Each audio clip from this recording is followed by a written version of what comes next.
30,000 or 3,500, the number is getting bigger. At the age of 13,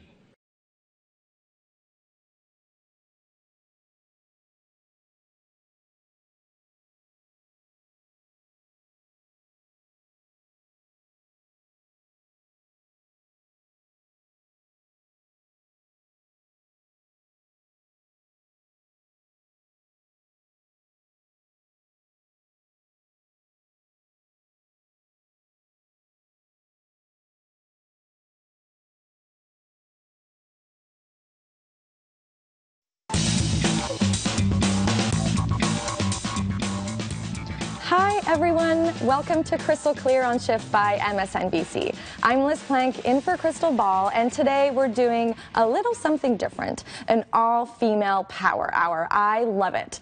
Crystal and I get to meet a lot of amazing women, and in the next hour we're introducing you to 3 women we think are pretty boss. Let us know what you think by using that hashtag throughout the hour. We'll go in depth with an all-media power player who has some suggestions on what to wear and not to wear to that office party. We'll meet a Stanford-educated physicist getting kids pumped about science and explaining some pretty crazy scientific feats. And we'll introduce you to a 27-year-old who might make you rethink what you've been doing with your time. Plus, there's some kudos to dole out, and this week it's my turn.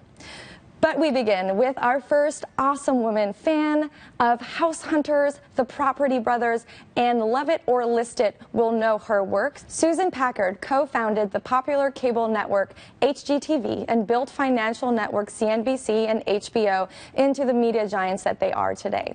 She sat down with Crystal and talked about what it really takes to get to the top as a woman in business. And guess what? It may not just be about just leaning in. Joining me now is Susan Packard, co-founder of HGTV and author of New Rules of the Game, 10 Strategies for Women in the Workforce. Susan, thank you so much for being with us. And I'm delighted to be here. So tell us, what inspired you to want to put pen to paper and write this book? Well, a friend of mine who's written a lot of business books said, you know, Susan, your story is a pretty interesting one. Why don't you consider writing it? And then I stood back and I said, well, how was it that I became successful? What were those things? And at the same time, I just left S&I, and I began to work very actively one-on-one with women. And I saw that some of those things that I had done in the workplace, I could put together in a book because they were working for other women. So that's what inspired it. Yeah, I mean, reading through the book, you definitely have a story for everything. It seems like you've seen every possible crazy situation that a woman could face. There may be one or two more out there, but I doubt it. You're likely to face them in the next few years. Yeah, you haven't maybe. faced them yet. But what are some of the barriers that women face, or the challenges that women have that are different from men? It's society, culture, tradition. When you're in the workplace, there's a whole question about, are you acting gender friendly? Are you being too feminine, which means you're weak and you have no backbone? Are you being too masculine, meaning you're too assertive, you're too the B direct? word. You're all the B words. So there's that whole question of gender identity underlies that. Men don't have that issue. Right. And then there's just the question of, women have always been historically in supporting roles, not in leadership roles. There's still so few of us in leadership roles. So we look different, and we are watched. And all of that put together, I think, makes it a more difficult climb for women. Yeah. Your book is very much a practical guide to the way things are, right? And you give a nod to the way things ought to be. But your message is very much, okay, here's what the rules of the game are. Right. And here's how we play by them. So how do women deal with, for example, the double bind where you're either perceived as competent or likable, but apparently you can't be both? Well, I have a chapter that I call Fan Clubs, and that's probably the most important message I could deliver in the book, is the importance of thinking about your likability at work. Because it is true, all the research shows that men are positively correlated with likability and success. Women are negatively correlated. And that's, again, back to all these, tradition is tenacious. It's very hard to break what people are used to thinking and seeing in leadership roles. So I think that the more practical, the better. And so that's what I tried to do with my book. Talk to us also about this concept that you lay out of gamesmanship and this idea that women need to approach the workplace and the business world like they're playing a game. Right. Well, you know, it came to me, if you think about when you were a kid and you saw some children down the street and they were playing a game and you didn't recognize what it was. So you run up to them and you say, "What's this game called and what are the rules?" And they would tell you, and then you know how you could win. Well, it occurred to me that business is you have a chapter on how to dress, right? And this is a field of landmines for women in the workplace, for women in their everyday life. So what is your advice for how to think about how to dress? Well, I'll start by saying I was really sad that I had to write this chapter. I was really hoping we'd moved on, but I still work with women on clothing choices as they're rising in management roles. And for me, it's very personal. For me, I think neutral. I love color. Obviously, I'm wearing red, but I think generally neutral is better as you're getting into the workforce and you're not trying to stand out, you know, like, hey, here I am. I think you need to be very concerned about, do you have clothing that could be construed as provocative? And provocative is very loosely defined by men and women. So err on the side of conservative. And again, you get to a place when you're advancing that you're more comfortable with all of these choices. It's just the beginning few years of career you need to be more aware of it. So is there anything you would say, like, never do that? This kind of attire, this shirt, this type of pants should be banned from the workplace? Well, I tell a story in the book about a woman who came to a Halloween party as Batwoman. And, you know, it was a very provocative costume. And I said to her, this would be a great costume if this wasn't a work event. And you said that to her. How did she respond? You know, mostly when I give this kind of advice, people they're wonderful. Yeah. They just didn't think about it. Yeah. And so I've seen a lot of interesting things in the workplace. You have. And looking at the book, you definitely have. I mean, one thing that I always think about with a book like this, which I think is so important, because we have to know what we're up against and the way that because the guys do still rule the roost in almost every field that you could work in. Certainly in media where we work, certainly in business where you work. All these fields are very male-dominated. It's important to know what you're up against. But I also wonder, where are the books for male managers, right, to help them, because their company will be more successful, their team will be more successful if they're trying to put on the hat of how the woman is looking at things too and finding ways to promote and make sure the women in their organizations are thriving as well. That's a really good point, Crystal. And in fact, when first time I went out to talk about new rules of the game for a speech I was doing, a man came up to me at the very end and he said, "I want you to write this book for me who manages women. I want to have a better perspective on how to manage women as a manager of men. I mean, as a manager of women." Right. And I hadn't thought about that before. And, you know, when you think about it, men manage women, report to women, have daughters. I mean, there really is a lot of crossover in terms of this information. Yeah. I wondered what you thought of Sheryl Sandberg's book, Lean In, right? It has been helpful to a lot of women. A lot of people have also criticized it as focusing too much on the way that the women need to fix themselves rather on the way that the culture needs to change. I wonder what you make of that. Well, I thought Sheryl's book was great. And it sold over 1 million copies, so it is making an impact on the world, which is great. She focuses on self-defeating behaviors. And what I was thinking about in writing this book is more to think about offensive strategies, you know, big offensive strategies that can put you ahead rather than focusing too much on what I'm doing wrong. Right. And I think for women that, you know, both are good, but I think for women they need to start thinking more proactively, right, in more of an offensive way rather than always being on the can't do this, I can't do that. Yeah. So what does that give us a specific example from your book of how to go on the offense? Someone you saw maybe that wasn't doing the right thing and the way you would have counseled them. Well, I'll give you an example from when I talk about playing offense. There's actually a chapter called Playing Offense in the book. And it's talking about how we have to ask for things if we're going to be successful. You know, we are liked as long as we're agreeable. But we can't always be agreeable. In fact, more often than not, we're not agreeable. If we want to do the best jobs for our companies and our teams, we can't always be agreeable. So you have to be asking and challenging and pushing. And I tell the story about a woman who, when I assigned offices at HGTV, which is a job nobody really should ever have to have. Cubes are the offices. And she came in and she knocked on my door and she said, Susan, I want to understand why it is I got a cube rather than an office. And here's why I think that decision, I'd like you to rethink that decision. She was very respectful. Her arguments were all about the good of the company. She said, I train people, it's going to be noisy. I have some confidential conversations about partnerships. I need to go somewhere else for those. I mean, she went on, and I said, Robin, you're absolutely right. So I think it's how you ask that's important. I call it artful assertiveness. Can women ever achieve parity with men without changing the culture to be more matriarchal? Because it does seem like, you know, in your book and in other books, there's a lot of important strategies for navigating what in essence is a foreign culture.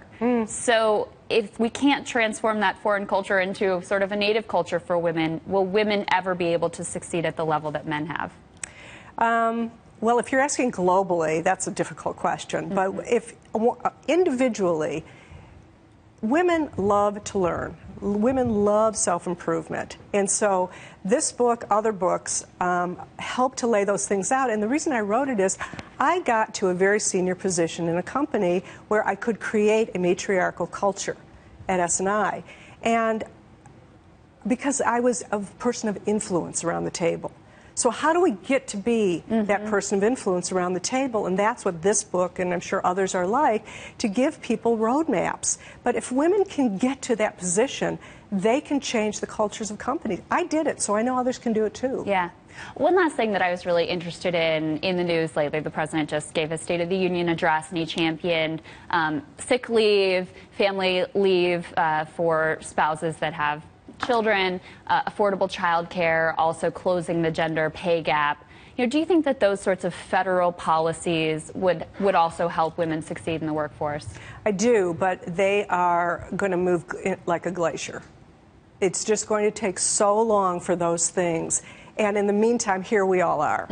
So I think practical advice is what we need right now. And we need women in positions of hierarchy who could create matriarchal cultures. Very well. I hope you're wrong about the glacial pace. Unfortunately, I think that you're far too right about that. Susan Packard, thank you so much. It's a terrific book. Thank you. I appreciate it.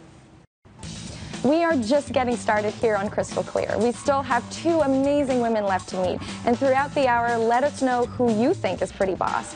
Athletes, musicians, businesswomen, your mom, using the hashtag pretty boss. And Crystal may actually interview them or share your tweet. Next, I hand out kudos. Hail to the dame.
Welcome to Crystal Clear on Shift by MSNBC. I'm Liz Plank, sitting in for the wonderful Crystal Ball this week, and that means that I get to give out some of my own kudos. I watched the Super Bowl this past weekend, mainly for the commercials, but I've got to say I was pleasantly surprised. Kudos to this year's ad makers for realizing that ladies not only own televisions, but that consumers don't necessarily want bouncing boobs to sell them their burgers. Yeah, we're looking at you, Carl's Jr. There is another way. And that other way was evident from the Like a Girl ad to the adorable return of the Budweiser puppy.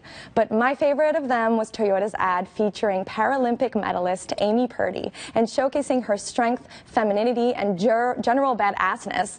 Take a look.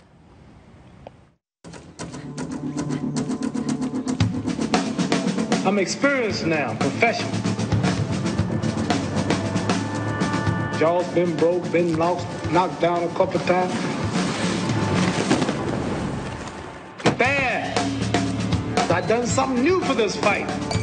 I done wrestled with an alligator. That's right. I have wrestled with an alligator. I done tussled with a whale. I done handcuffed lightning, throw thunder and jail. Only last week, I murdered a rock, injured a stone, hospitalized a brick. I'm so mean, I make medicine sick. All of you chumps are gonna bow when I whoop him. All of you, I know you got him. I know you got him, Dick. But the man's in coming. I'm gonna show you how great I am.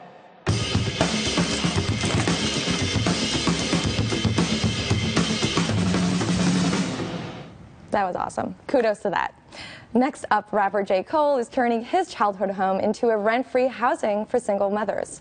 Last week, he explained why, citing his own very personal experience with poverty, growing up in a tougher neighborhood with his mom after his parents split up. I knew the energy was not right, he recalls.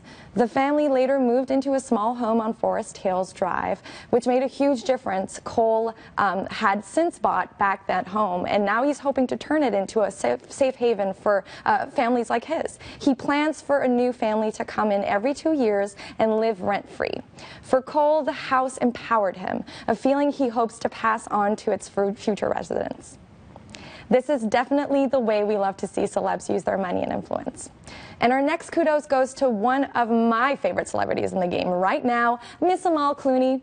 The human rights lawyer was representing Armenia at the Court of Human Rights last week when she was asked, get this, who she was wearing. Her reaction?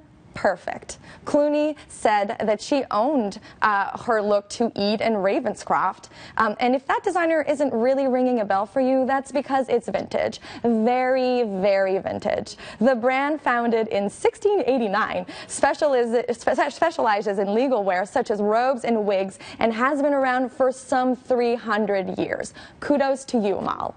And our last kudo goes to Dame Helen Mirren, both for giving me a chance to remind you all about manspreading and how evil it is, and for looking super glam on the subway. Perfect posture, bag on her lap, taking up just the right amount of space. It was great.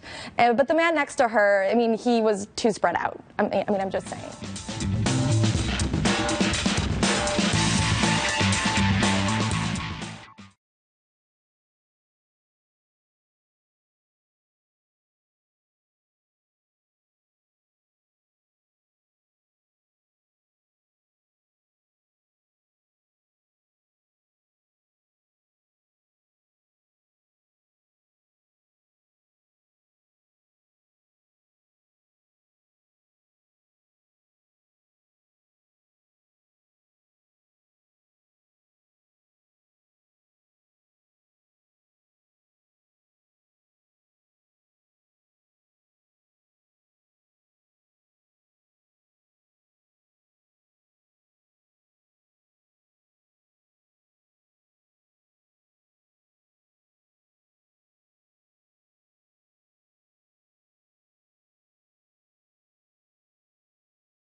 We're back here on Crystal Clear, and today highlighting women we think are pretty boss. So I want to show you a Twitter conversation I Instagrammed this week.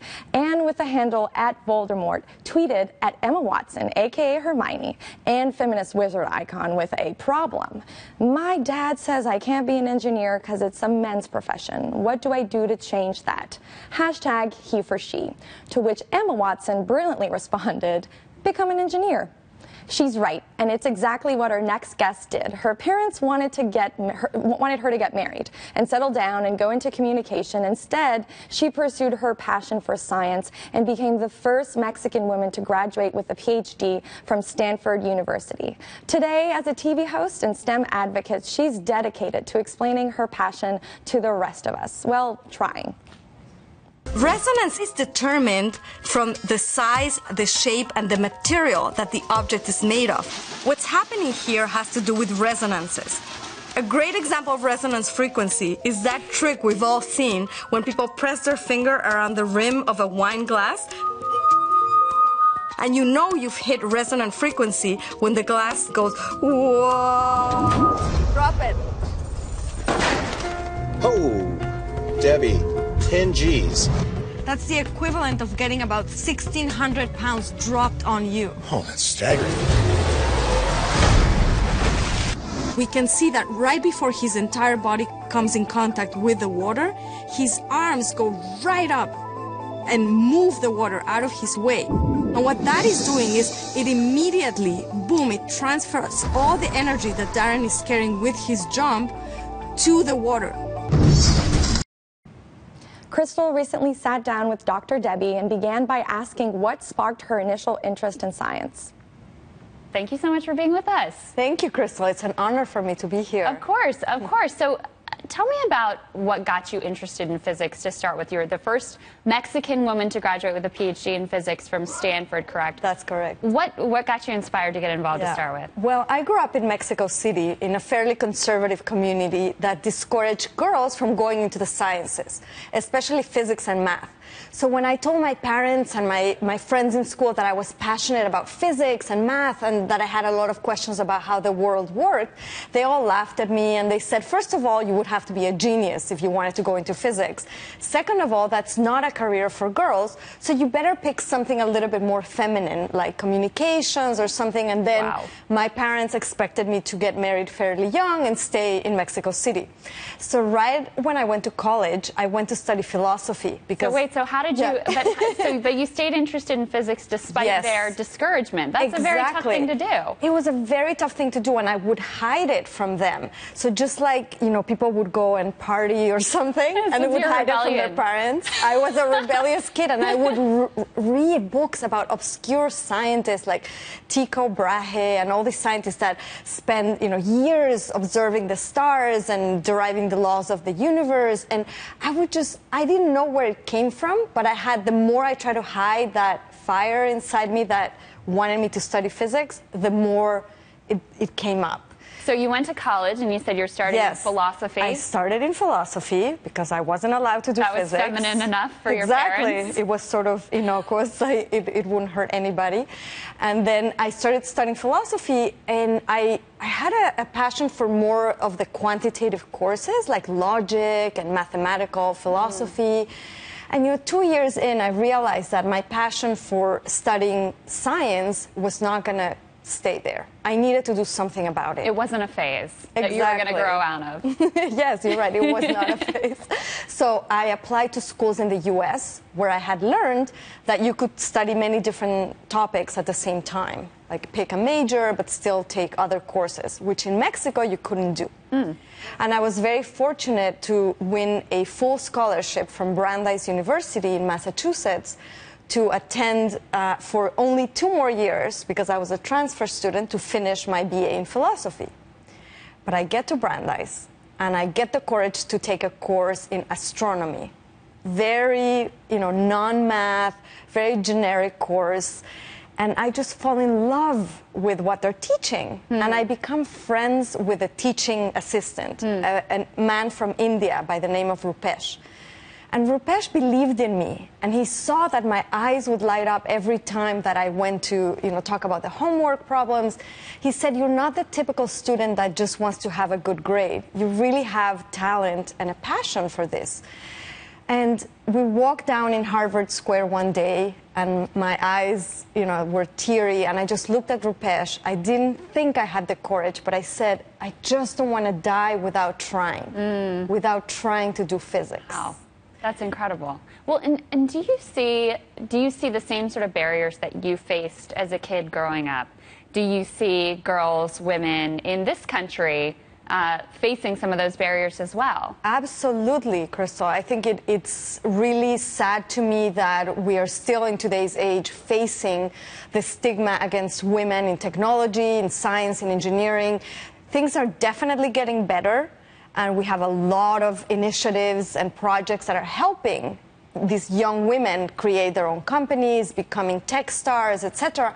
But still, I think it's quite prevalent in all the initiatives that I'm trying to help, that the parents are still, and the older generation still has a little bit of reticence to allow their daughters to go into that. I think there's a subtler message, right? Your parents were directly saying to you, like, science is not okay for a girl. Exactly. I don't think most girls in the U.S. are getting that message, but they're getting all these subtle signals from society. They don't see women scientists prevalently, so they're getting these signals from the time that they're young. They feel like girls just aren't good at math, girls just aren't good at science. So how do we reverse that trend? I think the point that you just made is excellent, because it's easier to fight the more obvious discrimination. Right. When my parents said don't do it, it almost made me even more rebellious. And I could fight it because it was, immediately I came to the US and people said, you're great at science, so go ahead and do it. But the subtle messages, the things, in the media, and the messages that young women are getting today, that there are certain things that are not for them. Like, you don't see commercials with girls, learning about cars and how to fix electronic products. And this is stuff that, although maybe many people don't like it, I loved doing when I was very young. And I also think that a lot of the books that we study with are all written by the 60-year-old white males, and a lot of the examples pertain to what men or kids like to play with. So I have a plan to teach a whole curriculum of science that's based on what girls like to play with. That's incredible. And what about so you're Debbie, you get your PhD in physics or math or computer science, and you enter the workforce. Yes. And it's a male-dominated workforce. What is the treatment like there? There's actually a new report out showing that women are not going into tech jobs not because they don't have the skills, but because they find it off-putting, the culture there, and they feel like outsiders when they do get those jobs. Have you found that to be the case? Absolutely. There's a great study that was done at NYU that said that women in the workplace, especially in STEM, executive women cannot be perceived as both likable and competent. They often have to choose between one or the other. Right. So you normally think of a very competent woman. If you ask her colleagues, they're going to say, oh, she's so difficult to work with. But if she's likable and sweet, then nobody would respect her. And it's definitely very difficult to navigate. And I encountered in my career moments where I was either not taken seriously because I was a woman, or I would come with my colleagues into a client meeting and I would immediately be assumed to be the assistant to the boss or something like that. You're like, no, I'm the one in charge, actually. Yes. Well, tell us about Outrageous Acts of Science. Tell us about your show. So Outrageous Acts of Science is an amazing show that tries to show people that physics and science is not just some complicated equation that should be on a blackboard in some school, but it's actually part of our everyday life. So what we do is we take YouTube videos of people doing crazy things like jumping off of buildings, and don't try it at home, but doing all sorts of amazing feats, and we're a group of scientists that explains how is it that they're able to do these things. And we're on our 3rd season now. It's on Discovery Channel everywhere else in the world, and in the US it's on the Science Channel. We've done 2 series already, and you can catch reruns all the time, but the new season starts on February 2015. Excellent. We will definitely be looking for that. Moms, that may be a way to get your daughters and your sons into science. Deborah Baravisches, thank you so much. Thank you. Next, the triumphant return of that segment where we find things on the internet. I have searched the scientific blogs for this one. More KC on Shift by MSNBC next.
Now it is time for the triumphant return of that segment where we find things on the internet, or tis, wo, fi, toti for short.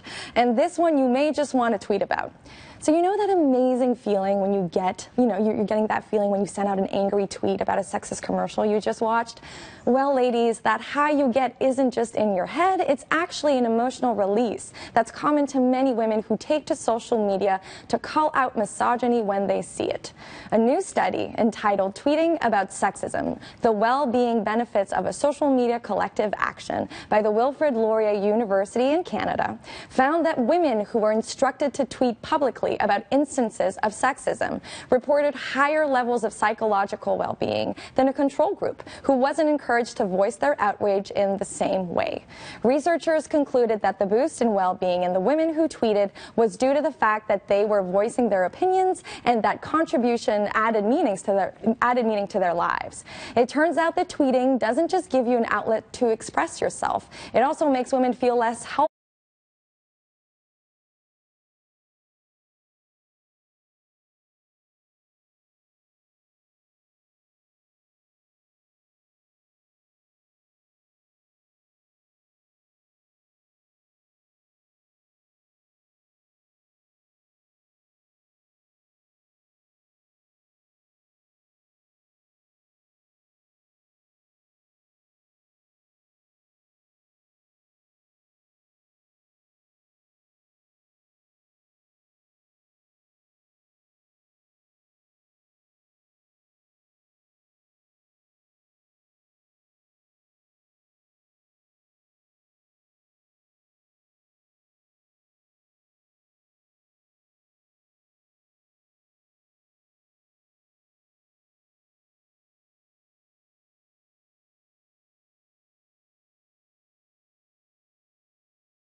on Crystal Clear by Shift on MSNBC. I'm Liz Plank in This Week for Crystal. Next up in our Pretty Boss special, our youngest woman yet.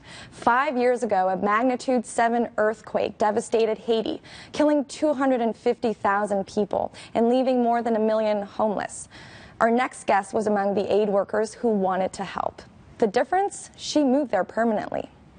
At just 24, Megan Boudreau sold everything she owned and flew to Haiti, determined to help the children there. Recently, during a short trip stateside, she talked with Crystal about her calling by God and the life-changing moments she writes about in her new book, Miracle on Voodoo Mountain.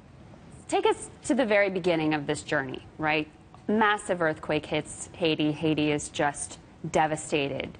And you decide to go there. Tell us what happens next. Yeah, I'm actually, after the earthquake hit, I had not really even heard of Haiti. I hadn't really thought of it. And then, you know, it was suddenly brought to the forefront, and I was working in a hospital doing some marketing, and they asked if I wanted to go. And I ended up saying yes and went for a visit. And the first time I went, it was just so devastating, so tough. I thought, I'm never going back there. I've had enough. I don't want to go again. Can't handle it. Yeah, too much. And then ended up going back, and then a few months later ended up moving. So how did you go from, I'm done with this place, I can't take it, to this is my life's mission. This is where I'm going to be. This is where I'm going to have my own family and my own life. Yeah.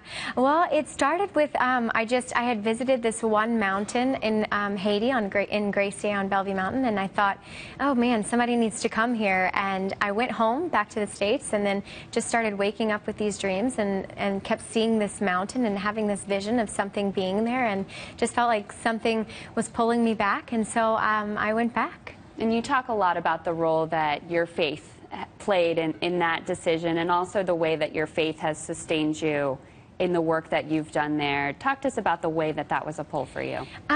Yeah, definitely. I had really never thought about doing mission work for my life, or doing, you know, any charity work or anything like that. And it was something that, even though I had a very, you know, busy, normal, comfortable life, God just started kind of shaking me and saying, you know, that's not really what I want you to do. And so my faith was just being stretched and pulled, and I started growing and understanding that sometimes what I want to do and what the plan that God has for me might not be the same thing. And as I started aligning myself more with what God's plan was, it was moving to Haiti and starting all of this. So you sold all your stuff.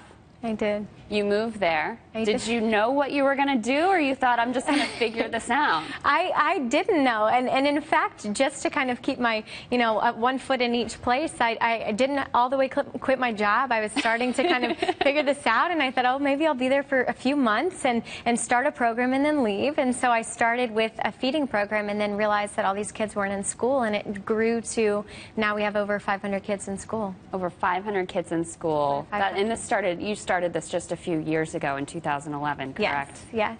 That's incredible. So talk to us about Haiti today, right? Because unfortunately, frequently, the way that the news works, and because there's so much to be concerned about around the world, we all watched and were very in touch with the devastation that occurred in the wake of that earthquake in Haiti. But slowly attention has drifted away. So where is Haiti today? What progress has been made, and what are the major challenges facing the country today? I would say, yeah, it was tough, because in the beginning, of course, there was all this aid and money and attention on Haiti, and then it slowly did just die down. But there are still some pillars in Haiti that have really done great work and still continue to do great stuff. And Sean Penn is still there, Petra Nimkova is still working, and then there's a lot of local Haitians that are trying to, you know, put schools together and continue to support local efforts there. And so there's been progress with roads. There's been progress with buildings and schools and businesses, and so it looks a lot different than it did right after the earthquake. But still, many children orphans. Yes. And many also sold into slavery, essentially, correct? Right, yes. Most of our kids in our school are restivex, which are child slaves that do the cooking, cleaning, dishes, laundry for certain families. They're given or sold to these families to do this, and they don't go to school. And so through that and after the earthquake, more children became restivex and are serving as child slaves in homes in Haiti. So how do you identify the children that are serving as rest-of-ex? How do you get them out of that situation and into your school? It's a tough, long process. We have great employees and a great staff that helps me do this, and I do a lot of it myself. I really enjoy going into homes and creating relationships with people, because you can't just go in there and you know, wag your finger and take the child out and run away. You've got to really be there to teach these families, because if you just take the child away, they'll just go get another rest-of-ec, and then you have a child that you need to find a home for. And so we really have chosen the path that's harder and longer and more difficult, and it's just really pouring ourselves into these families and into this community and just teaching them how to treat children. What was the most difficult part of getting the school off the ground? Because, I mean, I can't fathom. You go to a country, it's not your native country, you don't know the people, you don't have a big network, and you're able to build this thing from scratch. I mean, that's a very difficult thing to accomplish, even in Louisiana, where you grew up, right? Right. How did you get from 0 to 1? How did you get off the ground?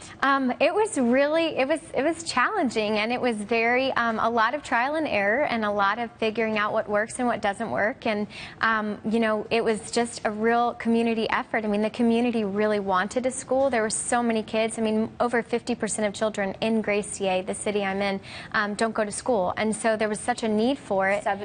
50%. Right. Wow. So there was such a need for it that when we started the school, all of these community leaders came to me and they said, oh, we can help you do this, we can help you do that. And so even just building, we've built 16 classrooms, and even with just building 16 classrooms in 3.5 years, the community has just poured themselves into helping us develop this school. Tell us a little bit about the kids that you work with. Share with us, if you would, some of their stories, their life stories, how they come to you. Sure. Some of them have been with us from the very beginning, and some of them have been siblings of other kids in our school. And there's a few cases and a few stories actually in the book where we have a sibling that is in our school, and they know that one of their other siblings is living somewhere else, and they're actually the ones that come and direct us to the homes that these children are living in. So we have, you know, a 10-year-old saying, hey, my 12-year-old sister lives here and I really want her to come home. Can you help make this happen? And so that's kind of when we start bringing in the families and saying, hey, if we can find this child and put him in our school, can you take him back? And the parents, of course, are like, yes, we would love to have our children back. We just can't afford for them to go to school. And so that's kind of how, you know, it begins. It's a slow process, but it really, we've seen a lot of success. And how are they transformed by getting that education and that care? Oh gosh, they're just, I mean, they're completely new children. I mean, they get 2 meals a day. They have health care, dental care at our school, and we're starting psychological treatment on a lot of them, doing trauma therapy and abuse therapy. And so it's just, I mean, it's new children, and what we're doing is creating leaders for this country, and it's really empowering for them to see what they can do, and receiving an education like they are is just changing their future. It must be really tough. I mean, you're doing such incredible work with so many children, but it must be tough to feel like you can't save everyone. I mean, how do you deal with that sort of heartbreak on a daily basis? Yeah, it's tough, because a lot of times, you know, even with, you know, the kids in our school, they're like, how do you pick these children? Like, how do you know who to let in? And a lot of it is just really, I mean, just following God and just like following my faith and just praying about what I'm supposed to be doing. And then a lot of it too is just circumstance. I mean, it's case by case, and the children have just blossomed, and so we know that we're doing this right. And you know, we always just have to say it's quality over quantity. You know, if we put every single child in school, if we just start continuing to grab every single kid, or just, you know, going out searching for children to put in our school, we would be so full. Our kids wouldn't even have chairs to sit in. You know, right. we wouldn't be able to do it. So we've had to kind of slow down and say, okay, we really want to focus on the quality of their education. Yeah, absolutely. Well, it's an incredible story. I'm so glad to have you here. I can't imagine the shock going from Haiti, where it's so warm and totally different, right to New York. We're so glad to have you here, though, Megan Boudreau. Thank you so much. Thank you. Next, any women in your life you think are pretty boss? We'll tell you how to nominate them for appearing right here on Crystal Clear.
You've met 3 women we think are pretty boss. If you know a woman who you think is pretty boss, we want to hear about them. Tweet using the hashtag prettyboss or post a comment on Crystal's Facebook page. That's facebook.com/Crystal Online. And expect more interviews with pretty boss women to come. That does it for this edition of Crystal Clear on Shift. You can catch Crystal and a lot of Days Me Too here on Wednesdays at 11 a.m. Eastern, 8 Pacific time. And of course, tune into the cycle every day at 3 p.m. Eastern on MSNBC. Thanks for watching.